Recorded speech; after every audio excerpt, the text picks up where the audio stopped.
Elizabeth Miller and I were classmates. We had a stark contrast in our physical appearances. While she developed early and had a stunning figure with large breasts, broad shoulders, a thin waist, and slender hips, I was still waiting for my growth spurt. I graduated from school with a short stature, a skinny chest, thin legs, and low weight. Elizabeth was proud of her body and worked hard to look as sexy as she truly was. She always dressed in the latest fashion, while I stuck to jeans and oversized t-shirts that made my chest appear a bit larger. At the beginning of each school year, all the girls eagerly awaited Elizabeth's fashion choices, as she set the trend for the year. Meanwhile, I was often overlooked and forgotten by my classmates. Elizabeth was not only beautiful but also excelled in sports, particularly tennis. She started taking lessons at a young age, and her height gave her an advantage over smaller girls in terms of strength and endurance. On the other hand, I was the last guy chosen for the team in gym class. Despite lacking natural talent, I made up for it with perseverance and determination. Distance running became my sport, where I couldn't be knocked down or pushed around, and I proved to be quite good at it. Elizabeth's social calendar was always packed with dates with tough guys, rich guys, star athletes, and fraternity members. Meanwhile, my calendar remained quite empty throughout all 4 years of high school. I spent most of my time tinkering with electronic gadgets and computers in the garage. Every fall, Elizabeth would arrive at school in a brand new car, while I relied on my trusty bicycle for transportation throughout my high school years. During class, Elizabeth would often engage in conversations with the boys. Since our last names were similar, we often ended up sitting next to each other. However, in the 4 years we spent together, she only spoke to me once. It happened when our teacher was handing out tests, and Elizabeth turned to me, handed me the test, and simply said, "Here." Elizabeth came from a well-established and profitable local company called Miller Manufacturing. Her father owned the company, which was founded by her grandfather and now run by her father. The company employed 160 people, including my own father, who worked as a machinist in the factory. After high school, I decided to pursue a career as a process engineer and enrolled in college. Meanwhile, Elizabeth received a full scholarship to a prestigious school for her tennis skills. Her achievements even made it to the sports page of our local newspaper. During my first 2 years of college, I experienced a growth spurt, gaining 5 inches in height and almost 50 pounds of muscle from my running. Being a dedicated student, I confidently entered my freshman year and even had some romantic encounters with attractive girls, showcasing my newfound confidence. During the Christmas break, I visited my parents' house and attended a party hosted by one of my classmates. That night, I saw Elizabeth, who looked impressive but was clearly intoxicated. Her boyfriend, whom she had only been dating for a week, was also heavily drunk and made disrespectful comments about her. In a moment of frustration, she slapped him hard and declared that she was leaving, never to be called again. Since I was the only sober person at the party, she asked me to take her home. The next morning, as the sun streamed through the window, I slowly woke up from my slumber, realizing that Elizabeth was still lying in my arms. However, she suddenly became tense, realizing that something was amiss. She turned to face me, and the distance between us was less than a foot. Confused and angry, she demanded to know who I was and how I ended up in her bed. Her voice grew louder with each question, and she stared at me threateningly, hands on her hips. I had to think fast to prevent this situation from turning into a disaster. I quickly got out of bed and stood in front of her, speaking with determination. I explained that I was the person she had asked to take her to the apartment when she was completely drunk. I was the one who didn't let her get into a taxi that would have taken her to a dangerous place where guys could have taken advantage of her. I was also the person who had a car, unfortunately, the same car she had vomited in the previous night when I brought her home. I'm the person who saved you from a potentially dangerous situation last night. I found you lying on the sidewalk, worried that you might get frostbite or freeze to death. I knew any of these tragedies could have ruined your tennis career. So, I picked you up and brought you to this apartment. I helped you into the bathroom and held you while you prayed to the porcelain god of toiletries. I made sure you stayed in the shower to wash away the effects of the evening. And most importantly, I didn't take advantage of you while you were drunk. That's who I am, and why I'm here. I understand that you don't remember last night, and it's understandable that you're confused. But you do know me, even though you can't recall it. My name is Jeff Mullen. I was the nerdy guy in jeans and a t-shirt who always got better grades than you. You even copied some of my tests, remember? I confessed because I wanted you to see them. I was too embarrassed to talk to you, and I was afraid that if you spoke to me, I wouldn't be able to answer you. We both laughed, and the tension of waking up naked together eased. Now that you know I'm not some stranger, can I offer you some toast and black coffee to make up for the lousy alcohol you consumed last night? She smiled and agreed. As I turned to walk into the kitchen, I caught a glimpse of Elizabeth's reflection in the mirror. She was also looking at me, and I saw a slight smile and a nod of her head. It felt like a moment of connection. While the coffee brewed, I toasted some bread and spread butter and grape jelly on top. It would give us both some energy to start the day. I found a small white apron on the kitchen table and put it on. With a plate of toast in one hand and a cup of coffee in the other, I returned to the bedroom, where Elizabeth greeted me with cheerful laughter. She seemed to appreciate my attempt at modesty as I covered myself with an apron and placed the coffee and plate on the night table. She noticed the amount of jelly on the bread and asked me to bring her a napkin, worried she might spill it on herself. I reassured her, saying that grape jelly was my favorite and that I couldn't get enough of it. With a smile, I went to the kitchen to get a cup of coffee. When I returned, I found grape jelly everywhere. She smiled and admitted that she had spilled it on herself. With a mischievous grin, I started kissing her lips and licking the jelly from her face. I wanted her to know that I wasn't like other guys who only cared about their own pleasure. I wanted to make sure she felt good too. After showering together to clean up, we found a dry spot on the sheets and just relaxed, holding each other. Curious about her living situation, I asked why she was living with Carol instead of her parents. She answered quietly, saying it had to do with difficult family relationships, particularly with her brothers. Sensing her discomfort, I quickly changed the subject. I asked her what she had planned for later that day. Her expression brightened as she replied, saying she had some pre-Christmas errands to run in the morning and a tennis match at 2 o'clock. I was surprised considering there was a foot of snow on the ground. I asked her how she could play tennis in such conditions. She explained that they had an indoor tennis court at the country club. Life seemed to be going well for both of us. In November, I had a job interview scheduled for 1 o'clock in the afternoon. It was quite interesting because fate had a surprise in store for me. The person I was going to interview with was none other than Robert Miller, the president and chairman of the board of directors of Miller Manufacturing, Inc. Can you believe it? The same person whose daughter I had spent the morning with and was planning to spend the evening with. What were the chances of that happening? Feeling a mix of excitement and nervousness, I decided to buy a new suit for the occasion. The last time I had worn a suit was for my high school graduation. No matter what had happened between me and Elizabeth earlier that morning, I knew this meeting was important. Taking a deep breath, I walked into the corporate office of Miller Manufacturing and greeted my cousin Sally, who worked there. Sally and I were related through our mothers who were sisters. She smiled at me and asked me to take a seat while she informed Mr. Miller about my appointment. With a playful wink at Sally, I entered Mr. Miller's office. The room was beautifully decorated with wood paneling, most likely made from a small oak forest. Mr. Miller stood up, shook my hand, and invited me to sit in one of the comfortable chairs beneath the portraits of himself and his father. He asked me why I wanted to talk to him. I explained that I was a freshman at State University and was looking for a summer internship.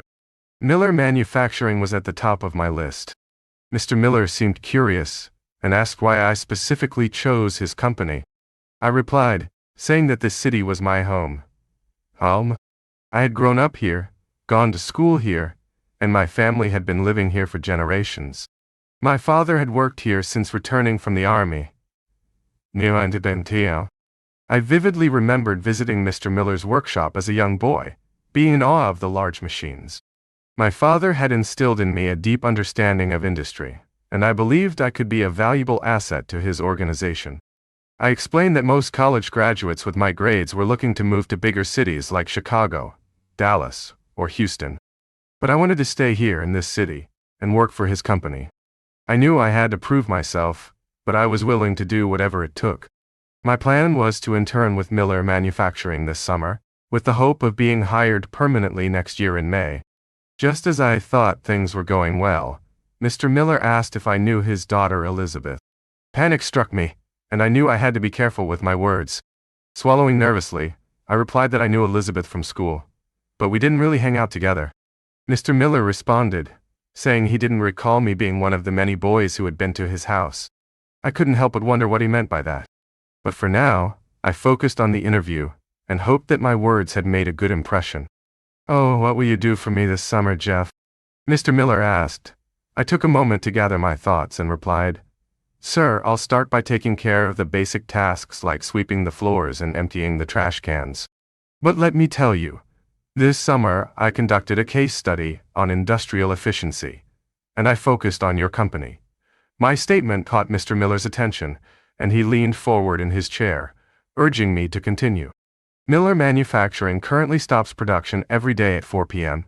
to clean machines, sweep floors, and restock supplies. You have your highest paid employees doing these tasks for 12 hours, when they could be using their expertise for 50 hours. My suggestion is to have the drivers work until 5 p.m. and then leave the area. The cleaning tasks can be done by low-wage employees and summer interns, who can ensure everything is ready for the next day. We just need to adjust their work schedule so that they don't exceed 40 hours a week, even if they stay a little past 5 p.m. Mr. Miller seemed intrigued by my analysis and asked if I could provide him with a copy. I replied, "Of course, sir, but I haven't copyrighted it yet." This caused him to chuckle, and he asked, "How much will this brainpower cost me this summer, Jeff?" I confidently responded, "My plan, Mr. Miller, is for you to set the starting price at minimum wage. Then, let me earn any raise based on my performance. You've convinced me that we really need new blood," Mr. Miller said with a smile. "Let's plan for you to be our first summer intern next June. Should I send you a contract?" I shook my head and replied, "No, sir. I don't need a contract. Your handshake is enough for me." With those words, I stood up and left his office, bidding Sally a goodbye with a wink. As I left the office, I couldn't help but feel invincible. I was in such a good mood that I decided to drive to the country club to watch Elizabeth's tennis lesson. When I entered the room, I could hear an intense match going on, with volleys flying back and forth. I found a quiet corner and watched Elizabeth play. She was powerful, fast, graceful, and incredibly competitive. She never gave up, no matter how challenging the shots were. I felt proud to have started a connection with her. When she won the set and took a break to grab a towel and water bottle, she spotted me. I was surprised that she recognized me in my suit. She called me onto the court, gave me a kiss, and said, "Thank you for taking an interest in my tennis." I smiled and replied, "Elizabeth, you're wasting so much energy. Can I take you out to dinner so you can replenish your carbs?" I asked Elizabeth. She smiled and replied, "Yes, you can, Jeff. Pick me up at my apartment at 6:30. "Okay?" I nodded eagerly, grinning from ear to ear. We decided to go to Liana's for some delicious pizza and beer. As we sat there, we had a great time getting to know each other. I quickly learned that all it takes to have a successful evening with Elizabeth is to ask her a question about herself. She has such an interesting story to tell. Her passion is tennis, and she dreams of making a career out of it, playing professionally and eventually becoming a coach. She was genuinely impressed that I came to watch her play tennis. It seemed that most of her past boyfriends were only interested in one thing, but she appreciated that I took an interest in her life outside of the bedroom. I asked her about her family, but she didn't want to dwell on the topic for too long. She mentioned that she had 2 older brothers who worked for Miller Manufacturing, but she didn't seem to have a good opinion of either of them. According to Elizabeth, one was a shady salesman, and the other was a weak accountant. Her father was a good man, but he spent most of his time at work. As for her mother, well, let's just say she wasn't the nicest person and made everyone's lives miserable. We quickly moved on from the topic of family, as we had already been talking about her for over an hour. Curiosity got the better of her, and she asked, "Why did you come to my tennis match in a suit? Don't you know anything about tennis?" I chuckled and replied, "Yes, I do play a little, but definitely not at your level. I just wanted to see what interests you." The reason I was wearing a suit is because I had an interview this afternoon for a summer intern position. If all goes well, I hope to work there after graduation. I scheduled the interview last month when I knew I would be home for Christmas.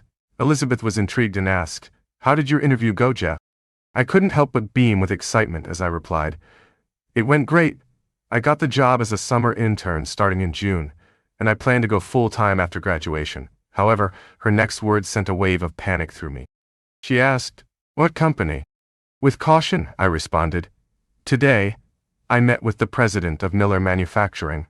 Before I could explain further, Elizabeth's reaction shocked me. She screamed, "What? What are you doing? Have you met my father?" I was taken aback and tried to speak, but she continued, "I thought you were different. Are you using me to get to my father?" Unbelievable. In that moment, as she started to get up to leave, I instinctively grabbed her hand firmly and whispered, "Sit. I just want you to know that I made this appointment with your father last month." I explained to Elizabeth. "At the beginning of this week, I didn't even know your name. We slept together after we agreed to meet. I mentioned that I specialize in industrial engineering. It only makes sense that I would work for Miller Manufacturing, the only company in this city in that field. Please, just take a moment to think. I'm not using you to get to your father. Elizabeth, please don't let this coincidence ruin our evening." The look in her eyes was piercing, as if she could cut me in two like a plasma cutter in a factory. After a deep breath, she sat back down, her demeanor resembling that of someone who had just lost the first set of a tennis match. Finally, she spoke. "I understand. But it's still incredibly coincidental that you showed up out of nowhere the day before your appointment with my father. The same day we started dating. The chances of this happening are very slim. Did my name come up in conversation?" I nodded and replied, "Yes, your father asked if we were in the same class and if I knew you." I told him that we were in the same class but didn't really know each other well. That's where my comments ended. He mentioned that he's not like the other young men who come to his house to see you. Elizabeth rolled her eyes and gave me another intense look. "And?" she pressed. I took a deep breath and continued. "He asked if I knew you, and I told him that we had recently started dating. I wanted to tell you about this before your father asked if you knew his new summer intern. I didn't want you to be caught off guard." She looked at me with gratitude and said, "I appreciate that you told me about this before my father asked. You handled it so well. How will this affect us dating?" Holding her hand, I reassured her, "I genuinely enjoy your company. You are the most interesting person I've ever met, and I really want our relationship to develop. It's not a big deal if I'll be working for your dad this summer. He can fire me on the first day if he wants. Let's just see where this leads. Are you okay with that?" A smile spread across her face. "You have a goal to work in the field of industrial engineering, and I have my passion for tennis. We can pursue our own paths and still be together. But for now, let's just enjoy ourselves and each other. By the way, let's head back to the apartment. But, as they say, all good things must come to an end." Elizabeth had tears in her eyes as we both had to leave town and go back to school. We kept in touch for several weeks, calling each other every day. Eventually, our calls turned into emails. On Valentine's Day, we exchanged cards filled with declarations of love. June 1st marked my first day as a summer intern at Miller Manufacturing. I was the company's very first summer intern. The work was fascinating. I learned about how parts are made and how each product is designed. The guys at the plant treated me well and appreciated my interest in their work. It also helped that my father was the head of the department. I suggested to Mr. Miller that the shop floor be cleaned up at the end of the day by the lower-level workers, rather than the main ones, and he agreed. One day in mid-June, as I was sweeping the floor before closing, I heard a woman's voice say, "Cleaner. My boyfriend is a cleaner. How humiliating this is for me." I turned around and saw the beautiful Elizabeth in a bright, sunny dress, looking absolutely stunning. I moved to hug her, but she pushed me away. "I don't hug dirty cleaners," she said, "but I might hug a young, energetic intern if he's clean and agrees to take me to dinner. I'll arrange a meeting with a clean, energetic young intern at any time and place you choose," I replied. "At 6 in the evening, at my parents' house," she said. "I'm not sure if he'll be able to find his way to a nicer part of the city or not. Either way, I'll leave at 6:05 if he can't find it. I'll let him know about this." With that, she turned around quickly, causing the hem of her loose sundress to fly up, revealing her tanned and muscular legs. The guys in the workshop burst into laughter as they witnessed this exchange. I, however, wasn't laughing. At 5:45 p.m., my car pulled up to the Miller's house. I had no intention of being late for my meeting with Elizabeth. Through the peephole on the front door, Elizabeth saw me arrive, but didn't open the door. Okay, let's play this game, I thought. At 5:55 p.m., I walked up to the front door and rang the doorbell. Luckily, I had dressed nicely in my best khakis and shirt for the occasion. An elegantly dressed woman opened the door. "Can I help you?" she asked. "Yes, ma'am, you can. I'm Jeffrey Mullen. Please let Miss Elizabeth Miller know that I'm here." With a slight grin, the woman replied, "Yes, Mr. Mullen. Miss Elizabeth is expecting you. Please have a seat." At exactly 6 o'clock, Elizabeth came down the stairs and smiled at me. "I thought you wouldn't come," she said. "The janitor doesn't usually come to the front door of the board chairman's residence." "You're right, I'm not the janitor," I replied. "But I am the first summer intern. Can I introduce you to my parents?" Elizabeth asked. "I'd love to meet them," I replied. Elizabeth pulled me into the large living room where her father was reading and her mother was watching TV. "Father, Mother, I would like to introduce you to my companion for this evening, Mr. Jeffrey Mullen," Elizabeth said. I turned to Mr. Miller and nodded. "Good evening, sir." Mr. Miller smiled and said, "Good to see you, Jeff." Then I turned to Elizabeth's mother. "It's very nice to meet you, Mrs. Miller." At that moment, she growled, "Is this your friend, the janitor? Couldn't you find a younger man with higher expectations?" Elizabeth answered her mother, saying, "Oh, Mom, I think Jeffrey has high expectations. So much so that please don't expect me home in the evening. I had a near-death experience in the living room. Why is she putting me in this position? It was so unexpected."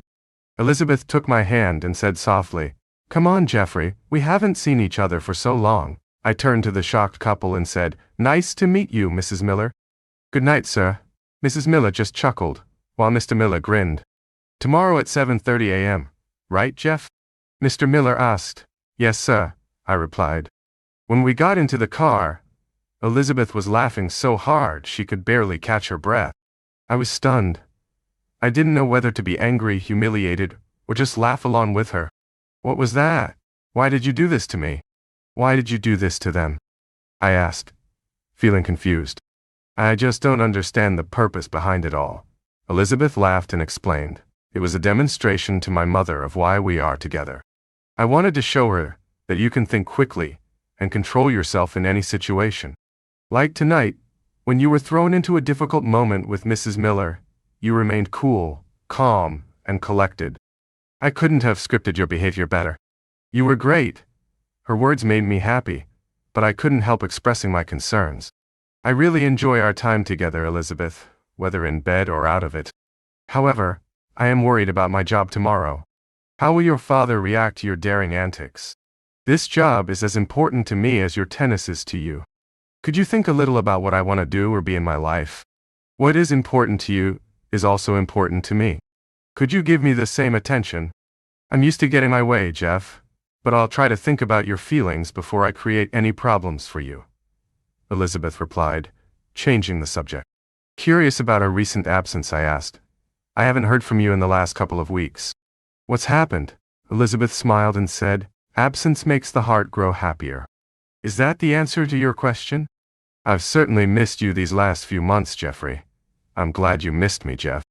It makes me feel important to you, Elizabeth said with a smile. We were seated at the best steakhouse in town, enjoying our evening together.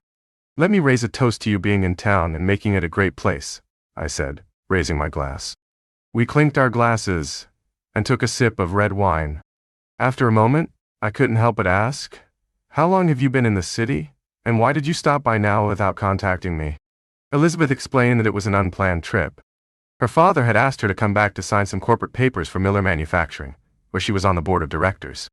"By the way," she added, "when you try to impress me tonight, remember that I'm also your boss at Miller Manufacturing. I'll be disappointed if I have to mark unsatisfactory performances on any of your certificates." I pretended to be surprised, but in reality, I had studied Miller's corporate structure before starting my job as a summer intern. I knew about Elizabeth's position. "Oh, really? I didn't know that," I replied, trying to play along. Elizabeth smirked and said, "Hell no, you didn't know that," teasingly. I raised my glass, touched hers, and smiled back. She knew that I had done my research.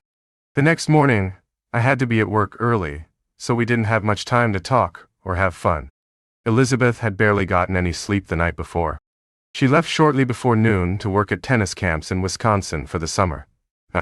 We kept in touch through letters, calls, and emails, but didn't see each other until Christmas.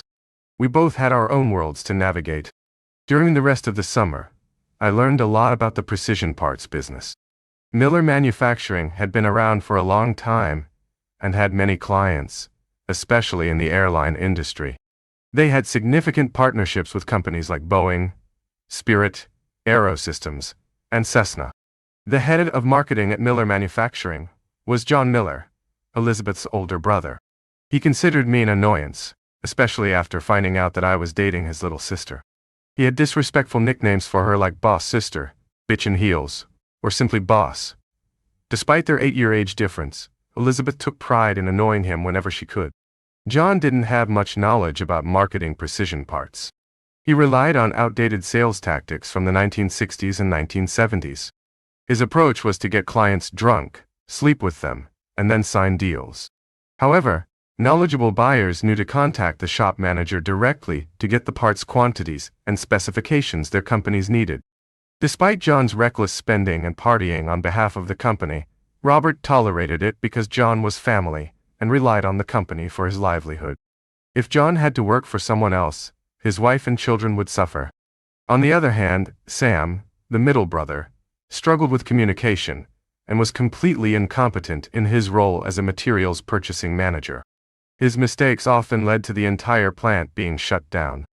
Outside of work, Sam spent his time drinking and fishing, showing little dedication to his responsibilities. John claimed that the boss bullied him, and he lacked the courage to stand up for himself. He lived a solitary life and kept to himself. With my curious mind, I constantly sought new methods and products for Miller Manufacturing. While working, I came up with an innovative way to quickly disconnect farm equipment from tractors. Excited about my invention, I shared it with my father and mentioned my intention to bring it to Robert's attention. However, my father warned me not to waste my time. He believed that Robert would simply pass it on to John, who would dismiss it and discard the idea. Even if Robert asked John about it, John would give it to Sam to calculate the cost of materials, and it would never see the light of day. Many workers had valuable ideas that were suppressed within the company. Determined to make a difference, I considered getting a patent for the invention myself. Unfortunately, this idea faced the same fate as the others. Undeterred, I decided to take matters into my own hands. Since I had taken a course on patent science during my industrial engineering studies, I felt equipped to navigate the process. I created my own limited liability corporation called Mullen Marketing and used my free time to develop and test a prototype. The next step was finding a patent attorney, so I reached out to a local attorney named Craig. We had crossed paths in town and played golf together during men's nights. Craig mentioned that his law school roommate worked for a firm specializing in patents and provided me with the contact information. By the end of the summer, I had filed 4 patent applications. Throughout this time, Elizabeth and I stayed connected through emails and phone calls. Her life revolved around tennis, while mine revolved around engineering. We were fortunate enough to spend one night together during Christmas, when Robert took the family to Naples, Florida for the holidays. It was a precious reunion for the two of us, filled with intimate moments and the freedom to be ourselves. We briefly discussed our future and how we would fit into it. Although no decisions were made, ideas and possibilities filled the air. The connection between Elizabeth and me still had a spark. While I was busy studying for my final exams in college, my lawyer called with exciting news. He had been in touch with a patent attorney friend regarding my patents. "Are you willing to accept a check for $250,000 for your rapid release patent?" he asked. Without hesitation, I exclaimed, "Of course I will." Craig, my lawyer, explained that his friend agreed to the amount, but suggested that I could also receive a royalty of $1 per unit over 10 years if I wanted more. He cautioned me to keep it a secret, as I had done all the work at the Miller plant. Craig knew that John Miller would try to take as much of the money as possible. He advised me to deposit the funds with Mullen Marketing and use them as needed. He even suggested not telling my father, as other employees might become jealous and find out. Craig had another opportunity for me. Knowing that I would be returning to work at Miller, he asked if I would be interested in living in a house that the bank had foreclosed on and wanted to sell. The house needed some renovations, but the structure was solid. I thought I could handle the redecorating, and we could use some of the patent money for the down payment. The bank would take care of the rest. I agreed, and soon enough, I became the proud owner of the house. Robert Miller and I reached an agreement that I would become a full-time employee of Miller Manufacturing as the chief engineer. Although the salary wasn't as high as my classmates, I saw this as an opportunity to achieve great success. Being young and ambitious, I worked 45 hours a week at the company and spent my free time renovating my new house. There was no time for parties, golf, or dating. I tried to stay in touch with Elizabeth as much as possible, but it was challenging since she had just started her tennis tour. One day, while I was painting the living room, Elizabeth unexpectedly walked into the house. The room was a mess, with clothes scattered around and stained furniture. She made a rude comment about the state of the place, calling it a pigsty. I jokingly replied, "I think it will be more of a love shack than a pigsty," but she didn't hold back and criticized my taste and style, expressing embarrassment to be there. I explained that I was still working on it, but I also had a job to go to. The board of directors was constantly watching my every move, and I had to keep them satisfied. We both grinned, knowing that there was still much to do to turn the house into a cozy home. She waved her hand dramatically, commanding attention. "Just hire someone," she said. "I came here for some quality time, but I don't want to do it in a construction zone. Get us a room at the Hyatt tonight." I happily obliged and was rewarded for my efforts that evening. During the summer, Elizabeth would often surprise me between her tennis tournaments. We would spend precious time together, only for her to disappear again for weeks. One day, while she was at my house, she brought her clothes to wash. As she emptied her suitcase onto the floor, a package of condoms fell out. I looked at her, then at the packaging. She shrugged and grinned, saying, "A girl can't be too careful." I wanted to be upset, but we weren't in a committed relationship, so I couldn't help but feel a sense of pride. There were a few tournaments that I attended, because it was convenient for both of us. Once, we even planned a trip together before a tournament. We were having a great time, but I noticed a few guys approaching her. She brushed them off, and they seemed disappointed. It seemed like if I hadn't been there, some communication might have happened. We continued our long-distance communication until the tennis tours came to an end. My work at Miller Manufacturing was going exceptionally well. I introduced new procedures that made the plant more efficient and profitable. As I delved deeper into the products we made, I came up with more and more patent ideas. By the end of my first year, I had saved up a significant amount of money. This arrangement worked well for Miller Manufacturing, because I paid our employees the standard rate for their work on my projects, as well as the full cost of materials and supplies. I made sure that the first batch of products under the new patents were produced at Miller Manufacturing. I brought in more new business than our marketing director. By the time Elizabeth visited me again, the house had transformed from a pigsty to a much improved living space. She arrived upset, having been knocked down by life's challenges. She had left her father's medical plan and needed time off without losing any potential winnings. She didn't want to spend time with her parents either. In that moment, inspiration struck me.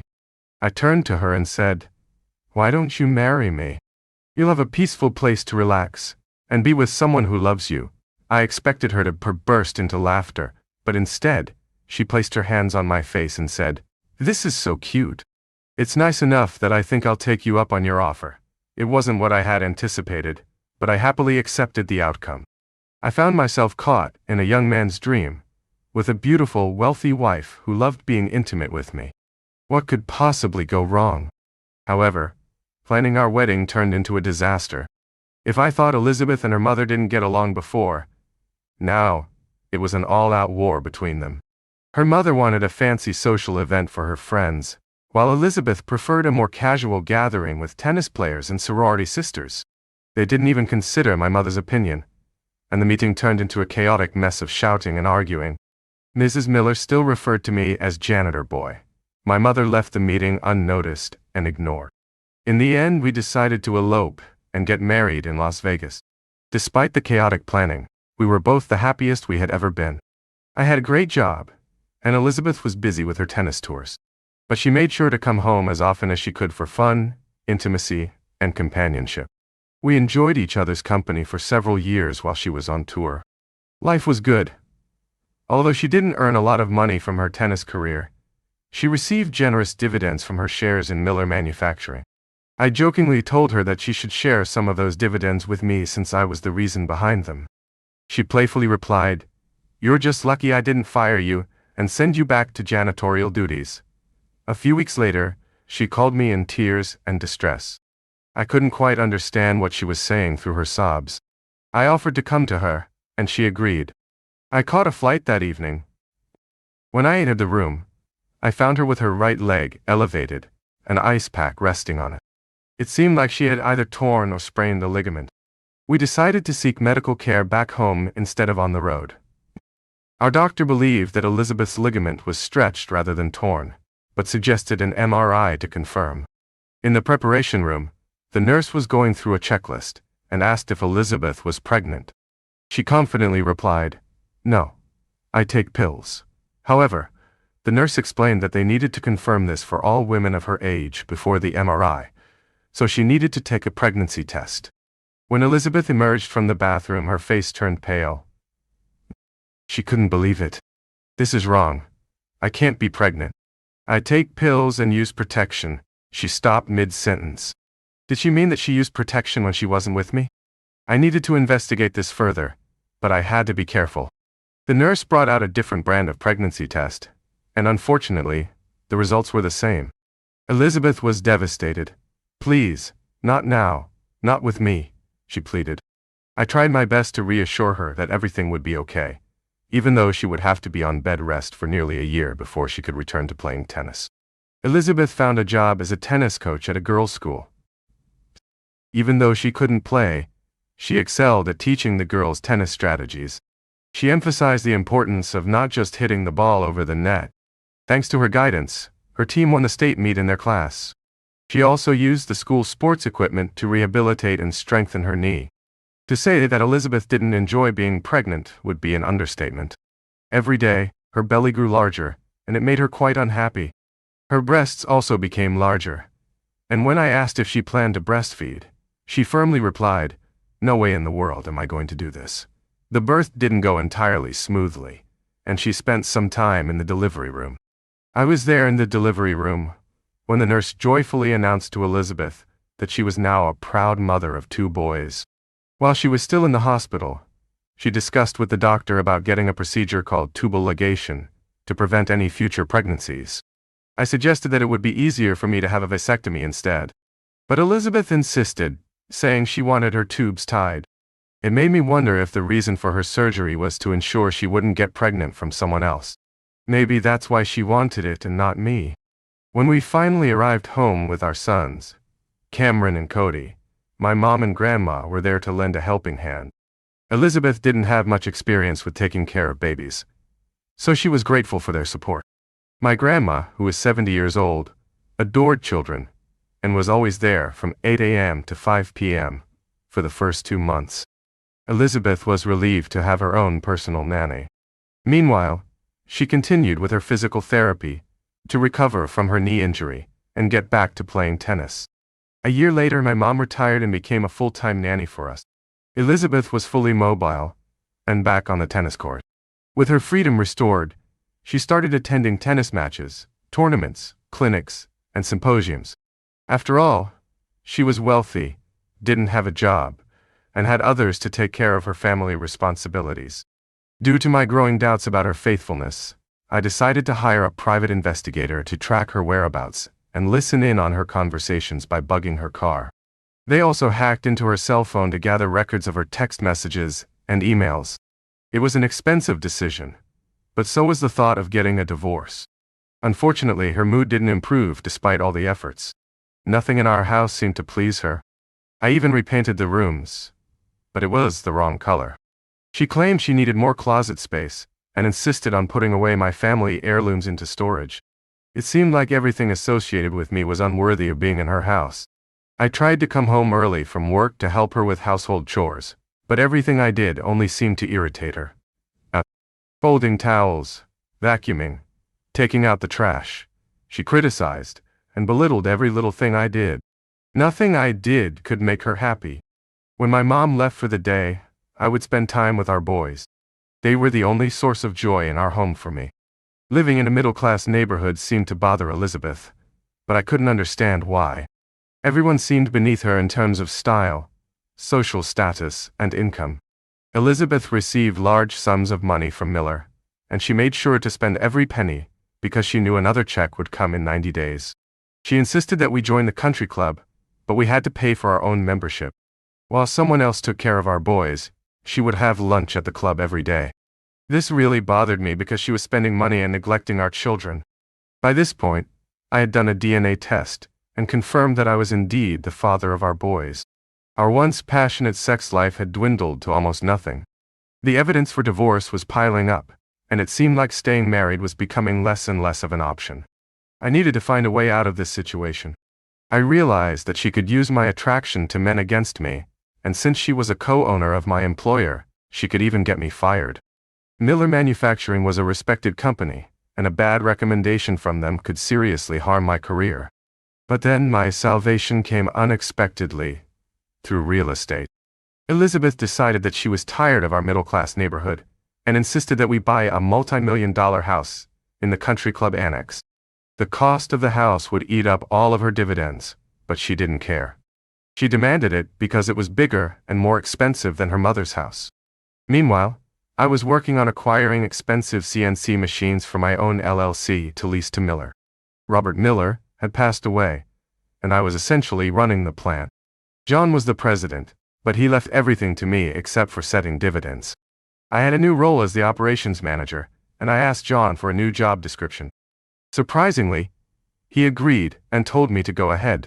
I thought of my friend Craig, and together we wrote a new job description that gave me more flexibility to do things my way, including acquiring equipment that was crucial for staying competitive. I had a purchase limit of $500,000 without needing board approval. The Mullen Machine Company bought the equipment and leased it to Miller. However, the physical equipment needed significant improvements, which reduced our net income and consequently, the dividends. Even though Mullen Machine was profitable, I still needed a loan to purchase the equipment. I went to my banker to discuss the possibility of Elizabeth buying a new house while I purchased equipment. However, he informed me that I wouldn't be able to get a loan for the equipment if I was involved in the payment for the house. On the other hand, Elizabeth couldn't get a loan without showing my income. We were stuck until Craig came up with an idea, a post-nuptial agreement. This agreement would be similar to a divorce settlement, where I would transfer any financial interest I had in Elizabeth's personal assets, including her Miller Manufacturing stock. I wouldn't be on the will for the house or the promissory note for the mansion, but I would have to pay rent to her every month that I lived in the house. The rent would be equal to 1-2 times the mortgage payment, plus insurance and taxes. Craig was clever in including this clause in the agreement, because he knew my goal was to be free from her control. Little did she know that the time I would have to pay rent would be limited. Craig also added a clause stating that I agreed to split everything in half for the rest of my life, just like in a divorce. This was important for me to have no debt on the expensive house, allowing me to expand with the loans I needed for my LLC, Mullen Marketing. According to her and her lawyer, I had nothing except my small LLC and my clothes. They didn't realize that our company's shares were decreasing in value every day, which meant the dividends would decrease too. It would become harder and harder for her to make all the payments. She had unknowingly trapped herself in a difficult situation. I was certain that during the separation agreement, her lawyer either had an affair with her or wanted to. He let her make all the decisions because she believed she knew everything and didn't need advice. Now that the division of property was complete, I could focus on acquiring John Miller's shares. John was heavily in debt, spending more than he earned from his salary and company dividends. His excessive spending on alcohol, fast cars and women had caught up with him. Cherie, his wife, reached out to me for help in getting John to cut back on his spending. I promised her I would try, but John told me to mind my own business. I couldn't control my own wife, so how could I talk to him about controlling his habits? You're probably right, John, I said. I just want you to know that I care about you. And if you ever need help, you can count on me." He changed his ways and expressed gratitude for my concern. Little did he know that I had a plan to help him by purchasing his shares at a discounted price. All I had to do was wait for him to find himself in a difficult situation. That moment came a month later when he was arrested for driving under the influence of illegal substances. He confided in me that he needed at least $1 million to get out of trouble. He had gambling debts to people who wouldn't hesitate to take matters into their own hands. John knew that if he went to prison without paying these debts, his life would be in danger. I offered to lend him $1 million against his $6 million stock. However, in return, he would have to transfer all shares and voting rights to me. I assured him that he could buy back the shares for $1 million within the next year, without any interest. This agreement couldn't be transferred to anyone else. John was incredibly grateful for my help. With the money he received, he had enough to move to Las Vegas and pursue his lifelong dream of becoming a professional gambler. I was confident that he would never be able to buy back his shares on time. As collateral for the loan, the bank took my shares of Miller Manufacturing and my LLC. Craig, our lawyer, drew up the agreement and congratulated me on gaining control of John's shares. I now had control over 40% of the outstanding shares, including employee shares. I was just 11% away from having a controlling stake. Sam Miller, the owner of the company, started giving me more responsibilities in purchasing. However, I noticed that he seemed troubled and distant. One day, I approached him and asked what was bothering him. "I just can't handle this anymore," Sam replied. "The pressure is too much for me. My doctor even prescribed me the highest dose of antidepressants. Jeff, I have to leave this place before it takes a toll on my health. I know you helped my brother when he was in trouble, and I thank you for that." I paused for a moment, then said, "Sam, I will do everything in my power to help you. You can count on me." The first question I asked Sam was about his lifelong aspirations. He replied, "There's nothing more tempting to me than living in my house in the forest, fishing and hunting every day. No pressure, no expectations, no drama." His answer got me thinking. Could he be interested in selling his shares of Miller Manufacturing? I asked Sam directly if he wanted to sell me his shares, but he explained that no one was willing to buy a 30% stake in the company. John and Elizabeth, who controlled the majority of the shares, were known for deceiving minority shareholders like Sam. He didn't want to worry about investing his money wisely, or if it would be enough to sustain him. Then, Sam proposed an idea. He suggested that I pay him a monthly amount for the rest of his life, in exchange for transferring his shares to me. I asked him how much he needed per month, and he said $10,000 would allow him to live comfortably. I agreed to his terms, and assured him that I could make it happen. I informed Craig, our lawyer, about the arrangement, and he was thrilled. He pointed out that Sam would have to live nearly 50 years to receive the full value of his shares. However, considering Sam's health condition, Craig believed he wouldn't live for more than 10 years. Despite that, I knew that those 10 years would bring happiness to Sam. With Sam's shares now in my control, I felt a sense of accomplishment. Elizabeth, who had been controlling both Sam and the company, no longer had power over us. It was time to take action and tighten the screws on her. Speaking of houses, I had another property in the city that I had renovated. Elizabeth didn't find it good enough, so I decided to keep it as a rental. Unfortunately, the last tenants moved out 5 months ago, and I hadn't been able to find new ones yet. It was a stroke of luck for me and the boys. Elizabeth, my wife, was away in New York enjoying the US Open and having a good time with someone else. This gave me the opportunity to move our personal items from the mansion to our old house without any trouble. By the evening, the boys and I were settled in, and they had stopped asking about their mom since she was rarely around and scared them when she was. I tried reaching out to her multiple times, but either got no response or a short reply. It seemed inconvenient if she was with a new lover. Once all our belongings were out of the mansion, I left Elizabeth a note informing her that I wouldn't be paying the September rent since I had moved out. The next morning at the office, Sally, my assistant, sent out a notice to all shareholders for a meeting. The topics included changes in shareholders, management, and approval of dividends. Sally asked me to fill her in on what was happening in case anyone asked. I shared the great news with Sally. I had successfully purchased all of John and Sam's shares in Miller Manufacturing, giving me 70% of the voting rights.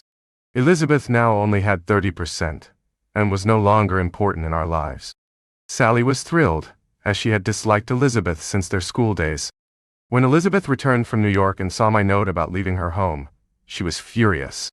She called me and screamed, demanding the rent money to pay off her debts. She threatened to increase her dividends and reduce my salary if I didn't comply. Little did she know that I had already taken control of the company, and had the support of the shareholders. It was clear that Elizabeth hadn't communicated with her brothers about the transfer of their shares. She also hadn't bothered to read the notice about the shareholders' meeting happening at the end of the week. The only people present at the meeting were me with 60% of the shares, my father who held 10% on behalf of the employees, Craig, our new corporate lawyer, and Sally, my cousin, who had been the secretary of the board of directors for many years.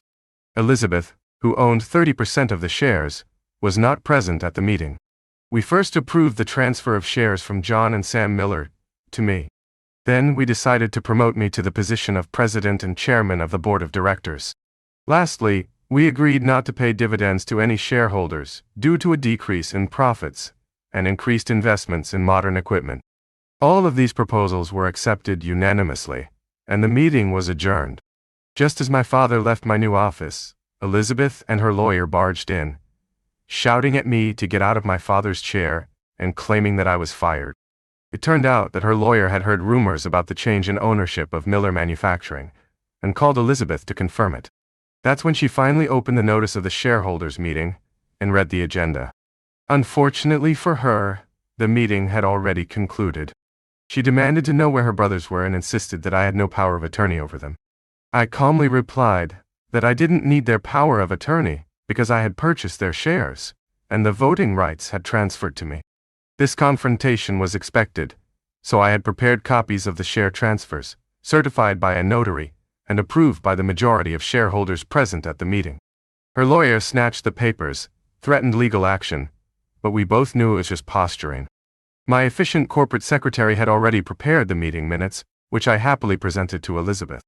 I pointed out where the transfer of shares was approved and emphasized that I was now the president and chairman of the board of directors. I also directed her attention to the wall behind her, where 3 portraits hung, her grandfather, her father, and now me, representing the board chairman of Miller Manufacturing. The gravity of the situation finally hit her. She realized that she couldn't afford the mansion, the Mercedes, the country club dues, or even groceries. I knew she had never saved or invested her dividends. Her shares were her only savings, and without dividends, it would be difficult for her to find a buyer for her 30% of the shares. "Jeff," she said, her tone changing, "I'll have your favorite steak dinner sent to my house from the country club. Could you join me so we can work out some details? I don't think you'll want a divorce and I don't think it's necessary." And so, the story took an unexpected turn as Elizabeth realized the consequences of her actions and sought a way to negotiate and find a solution without resorting to a divorce. We also need to consider our children in this situation. Would it be a good time to talk? Maybe around 6:30. I replied.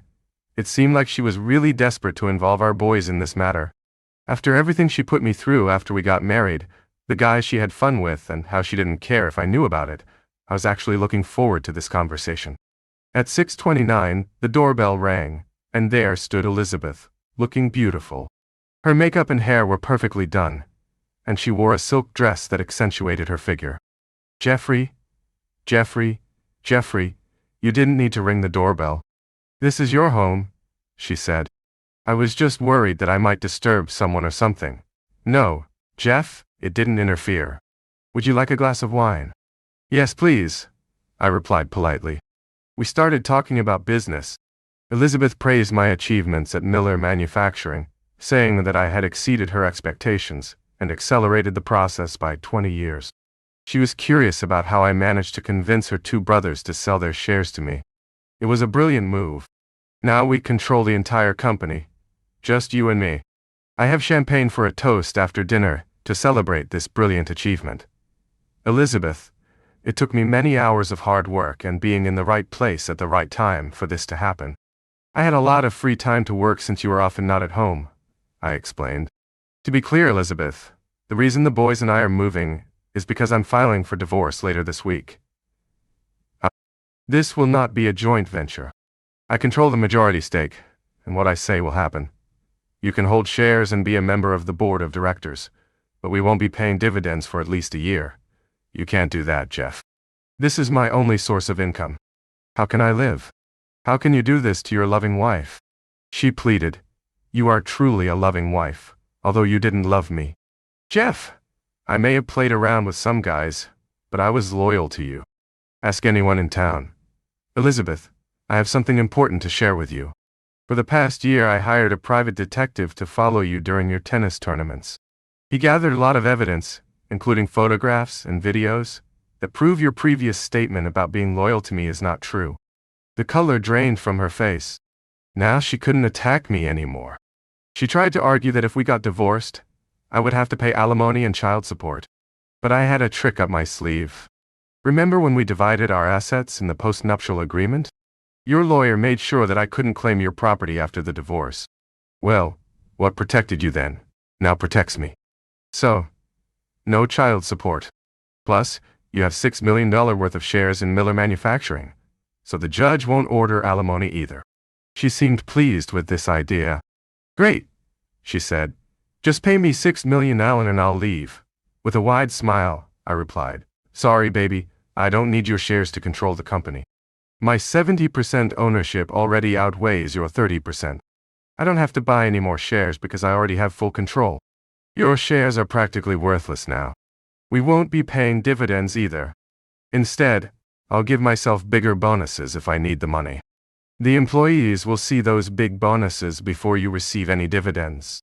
I plan to transform this company into a modern production center, even if it means sacrificing profits. And now, to get rid of you, I'll offer you $100,000 for all your shares. That's roughly the value of a minority stake in the company. Oh, and by the way, you won't be receiving any child support since the boys will be living with me. They're scared of you. I kept track of all the nights you stayed in this house. How can you be there for the boys if you're away for more than half of the year? And guess what? The private detective has proof of your infidelity through photos and videos. He even has names of people who can testify against you in court. There's no way you're getting custody of the boys. Do you really want your dirty secrets to be exposed in front of the whole town? You're ruining Miller's good name. Why are you doing this to me, Jeff? I've loved you for so long. Why? Why? I replied, listing all the times you cheated on me and left without a word. You only cared about yourself, not us. Now, we don't need you anymore. Goodbye, Elizabeth. I walked out the door feeling free, happy, and ready to be a good father. Elizabeth couldn't afford to make the next payment for the house and her Mercedes. She had to put the house up for sale, but it might take a while to find a buyer since it's so expensive. And she didn't have much equity in the house either. People who worked for her said she packed her things and left the city. Eventually, the house was taken away, and her Mercedes was confiscated. But guess what? I control a very successful $20 million company, and I won't have anything to do with them anymore. Make sure to subscribe to our channel so you can avoid being cheated on like this. And stay tuned for our next story because it's even more exciting.